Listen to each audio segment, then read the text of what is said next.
Hello welcome back to my channel. ഇന്ന് ഞാനൊരു സ്വീറ്റായിട്ടാണ് വന്നിട്ടുള്ളത്. അപ്പോൾ നമ്മൾ സ്ഥിരം ചെയ്യാറുള്ള ഒരു സ്വീറ്റൊന്നുമല്ല, കുറച്ച് ഡിഫറെൻ്റ് ആയിട്ട് ചെയ്തെടുക്കുന്ന ഒരു ഹൽവയുടെ റെസിപ്പിയാണ്. വളരെ സോഫ്റ്റ് ആയിട്ടുള്ള ഒരു ഹൽവ റെസിപ്പിയാണ് ഷെയർ ചെയ്യുന്നത്. അപ്പോൾ സമയം കുറച്ച് കൂടുതലെടുക്കും, പക്ഷേ നമുക്ക് ടേസ്റ്റി ആയിട്ടുള്ള ഹൽവ നമുക്ക് വീട്ടിൽ എങ്ങനെ പ്രിപ്പയർ ചെയ്യാം നമുക്ക് നോക്കാം. അപ്പോൾ ഇതിൻ്റെ അളവുകളും കാര്യങ്ങളെല്ലാം ഞാൻ ഡിസ്ക്രിപ്ഷൻ ബോക്സിൽ ആഡ് ചെയ്യാം. അപ്പോൾ എല്ലാവരും അത് പോയി ചെക്ക് ചെയ്യണം. അപ്പോൾ കുറച്ച് സമയം എടുത്ത് ചെയ്യുന്ന ഒരു പ്രൊസീജിയറാണ് ഇതിനുള്ളത്. അപ്പോൾ എല്ലാവരും ഇത് കംപ്ലീറ്റ് ആയിട്ട് തന്നെ കാണണം. 1/2 കപ്പ് അരിപ്പൊടി വെച്ചിട്ടാണ് നമ്മൾ ഈ ഒരു ഹൽവ ചെയ്തെടുക്കുന്നത്. അപ്പോൾ ആദ്യം തന്നെ നമുക്ക് ഇത് കട്ടയില്ലാതെ നമുക്ക് കലക്കിയെടുക്കണം തേങ്ങാപ്പാലിൽ. അതാണ് ആദ്യത്തെ സ്റ്റെപ്പ്. അപ്പോൾ ഒരു പാത്രത്തിൽ നമ്മൾ ഇത് കലക്കിയെടുക്കാൻ പോവുകയാണ്. അപ്പോൾ കുറച്ച് ക്വാണ്ടിറ്റി 2-ാം പാലിലാണ് ഇത് ഞാൻ മിക്സ് ചെയ്ത് വെക്കുന്നത്. അപ്പോൾ ആദ്യം തന്നെ കുറച്ച് ക്വാണ്ടിറ്റിയിൽ മിക്സ് ചെയ്ത് വെക്കുക. എന്നിട്ട് ഈ ഒരു മിക്സ് നമുക്ക് ഫുള്ളായിട്ടുള്ള തേങ്ങാപ്പാലിൽ ചേർത്ത് കട്ടയൊന്നും ഇല്ലാതെ കലക്കിയെടുക്കണം.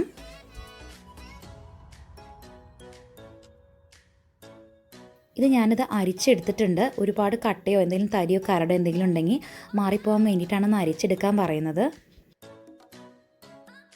അപ്പോൾ നന്നായിട്ട് ഇത് അരിച്ചെടുത്ത് മിക്സാണിത്. ഇത് ഞാനൊരു നോൺ സ്റ്റിക്ക് പാനിലേക്ക് ഒഴിച്ചു കൊടുക്കുകയാണ്. അപ്പോൾ നോൺ സ്റ്റിക്ക് പാനിലാണ് നമ്മളിത് ചെയ്തെടുക്കുന്നത്. നമുക്ക് ഉരുളി ഉണ്ടെങ്കിൽ ഉരുളിയിലൊക്കെ ചെയ്തെടുക്കാം. അപ്പോൾ എപ്പോഴും ചെയ്യാനുള്ള എളുപ്പം നോൺ സ്റ്റിക്ക് പാനിലായിരിക്കും. അതുകൊണ്ടാണ് ഞാൻ നോൺ സ്റ്റിക്ക് പാൻ തന്നെ എടുത്തിട്ടുള്ളത്. ഉരുളിയിലാണെങ്കിൽ കുറച്ച് ടേസ്റ്റിൽ നമുക്ക് ചെയ്തെടുക്കാൻ പറ്റും. ഒരു 10-15 മിനിറ്റ് കഴിയുമ്പോൾ നമ്മുടെ ഈ ഒരു കൂട്ട് നന്നായിട്ട് വെന്ത് കിട്ടും. ആ അരിപ്പൊടി 2-ാം പാലിൽ കിടന്ന് നന്നായിട്ടൊന്ന് വെന്ത് വരും.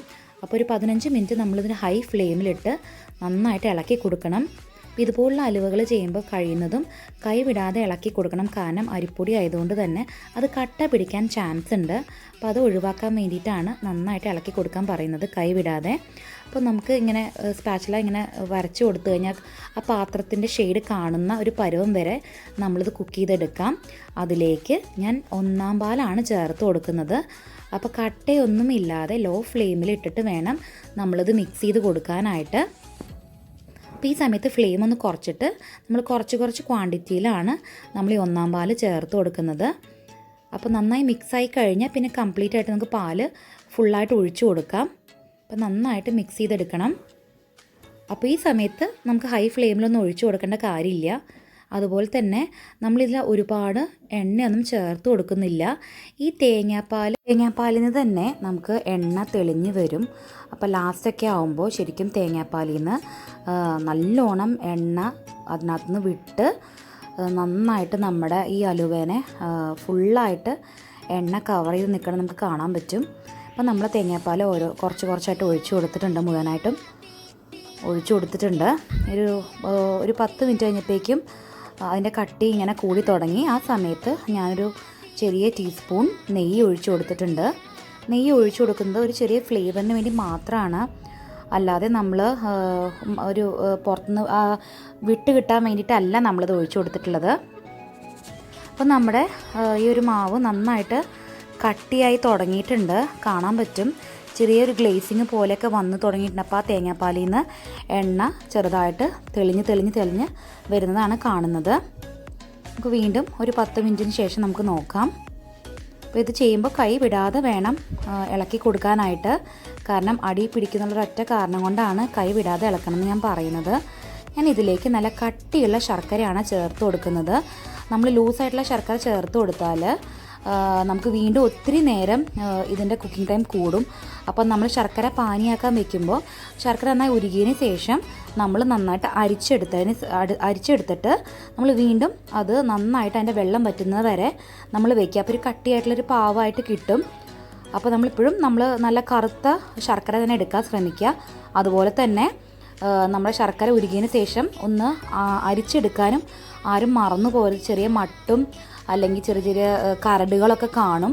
അപ്പോൾ അതുകൊണ്ടാണ് നമ്മൾ അരിച്ചെടുക്കണ കാര്യം നമ്മൾ സ്കിപ്പ് ചെയ്യരുതെന്ന് പറയണത്. അപ്പോൾ നമ്മൾ ലോ ഫ്ലെയിമിൽ ഇട്ടതിന് ശേഷമാണ് നമ്മൾ ശർക്കര ചേർത്ത് കൊടുത്തിട്ടുള്ളത്. നമുക്കൊരു 15 മിനിറ്റ് ഇതുപോലെ ഇളക്കി കൊടുക്കാം. ഒരു 15 മിനിറ്റിന് ശേഷം ഞാൻ വീണ്ടും കുറച്ച് നെയ്യ് ഒഴിച്ചു കൊടുത്തിട്ടുണ്ട്. ഒരു ഫ്ലേവറിന് വേണ്ടി മാത്രമാണ് ഞാൻ നെയ്യ് ചേർത്ത് കൊടുത്തിട്ടുള്ളത്.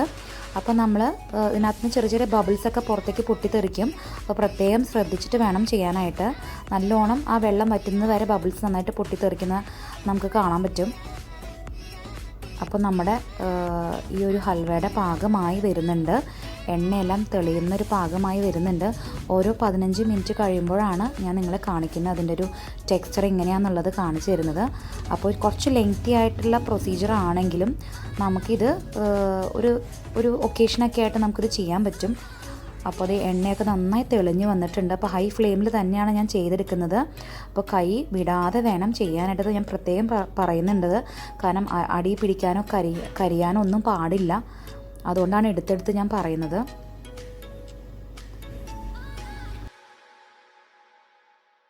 എണ്ണയെല്ലാം നന്നായി തെളിഞ്ഞ് വന്നിട്ടുണ്ട്, സൈഡിൽ കാണാൻ പറ്റും. ഈ ഒരു സ്റ്റേജിൽ ഞാൻ ഏലക്ക പൊടിച്ച് ചേർക്കുന്നുണ്ട്. അതുപോലെ തന്നെ നട്ട്സും ആൽമണ്ട്സും ചേർത്ത് കൊടുക്കുന്നുണ്ട്. ഓൾമോസ്റ്റ് നമ്മുടെ ഹൽവ റെഡി ആയിട്ടുണ്ട്. ഇപ്പോൾ ഈ ഒരു കളറിലാണ് നമുക്ക് കിട്ടിയിട്ടുള്ളത്. അപ്പോൾ ഞാനിവിടെ ചേർത്ത് കൊടുത്തത് നട്ട്സും ആൽമണ്ട്സാണ്. അപ്പോൾ നമുക്ക് വേണമെങ്കിൽ കിസ്മിസൊക്കെ ചേർത്ത് കൊടുക്കാം. അതൊക്കെ നമ്മുടെ ഇഷ്ടത്തിന് മാറ്റി ചേർത്ത് കൊടുക്കാം കേട്ടോ. അപ്പോൾ നമ്മുടെ ഹൽവ ഇവിടെ റെഡി ആയിട്ടുണ്ട്. ഞാൻ ചെറിയ 2 തട്ടിലാണ് ഇത് സെറ്റ് ചെയ്യാൻ വെക്കുന്നത്. അപ്പോൾ ഒഴിച്ചു കൊടുത്തിട്ട് നമ്മുടെ സ്പൂൺ വെച്ച് ജസ്റ്റ് ഒന്ന് പരത്തി കൊടുത്തു കഴിഞ്ഞാൽ ഇതുപോലെ നീറ്റായിട്ട് നമുക്ക് തട്ടിൽ ലെവൽ ചെയ്യാൻ പറ്റും. തണുത്തതിന് ശേഷം നമുക്കിത് മുറിക്കാം. അപ്പോൾ ഞാനിത് കട്ട് ചെയ്തതാണ് വെച്ചിട്ടുള്ളത്. കണ്ടാൽ തന്നെ അറിയാം വളരെ സോഫ്റ്റ് ആയിട്ടുള്ള ഹൽവയാണിത്. അപ്പോൾ എല്ലാവരും ഇത് ട്രൈ ചെയ്ത് നോക്കണം. ഒരു സ്പെഷ്യൽ ഒക്കേഷനൊക്കെ വരികയാണെങ്കിൽ ഇത് തീർച്ചയായിട്ടും ഒന്ന് ട്രൈ ചെയ്ത് നോക്കേണ്ടതാണ്. കാരണം അത്ര സോഫ്റ്റായിട്ട് നമുക്ക് ഈ ഒരു ഹൽവ ചെയ്തെടുക്കാൻ പറ്റും. ഈ വീഡിയോ ഇഷ്ടപ്പെട്ടാൽ ലൈക്ക് ചെയ്യാൻ ആരും മറക്കരുത്. അതുപോലെ നിങ്ങളുടെ കമൻസ് എല്ലാം എന്നെ എഴുതി അറിയിക്കണം. അടുത്ത വീഡിയോയിലൂടെ കാണാം.